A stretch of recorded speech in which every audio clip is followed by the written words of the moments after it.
Egg parotta. இதோட டேஸ்ட்டும் அருமையாக இருந்துச்சு. இது செய்கிறதுக்கும் அவ்வளோ ஈஸியாக இருந்துச்சு. மைதா எப்பவும் போல் மிக்ஸ் பண்ணி ஒரு ஓரமாக வச்சுட்டு 2 முட்டையை எடுத்துட்டு கொத்தமல்லி, வெங்காயம் இதையும் போட்டு மிக்ஸ் பண்ணி அதையும் ஒரு ஓரமாக வச்சுட்டு எடுத்து வச்ச மைதாவை கொஞ்சம் ரவுண்ட் பண்ணி எடுத்துட்டு இந்த சைடு ஒரு உருட்டு, அந்த சைடு ஒரு உருட்டு. சப்பாத்திக்கு தேய்க்கிற மாதிரி அதையும் எடுத்து மிக்ஸ் பண்ணிவிட்டு இதில் மெயினே இந்த கோடு தான்.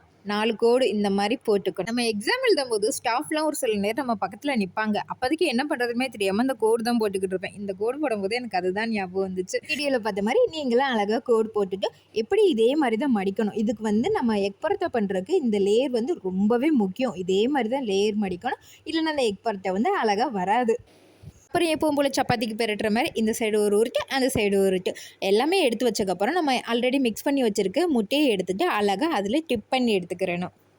அந்த சைடு ஒரு பேனில் வந்து கொஞ்சம் ஆயில் ஊற்றி அதையும் கொஞ்சம் ஹீட் பண்ணி வச்சுக்கிறணும். அழகாக டிப் பண்ணி எடுத்துக்கப்புறம் அதில் அழகாக போட்டக்கப்புறம் கொஞ்சம் நேரம் கழித்து அழகாக புஷ்ஷுன்னு வரும். அதை எடுத்து சாப்பிட்டிங்கன்னா அவ்வளோ அருமையாக இருக்கும். ஓகே, நாளைக்கு இன்னொரு வீடியோவில் பார்க்கலாம். தேங்க்யூ, பாய். அதுக்கு முன்னாடி சப்ஸ்கிரைப் பண்ணிடுங்க.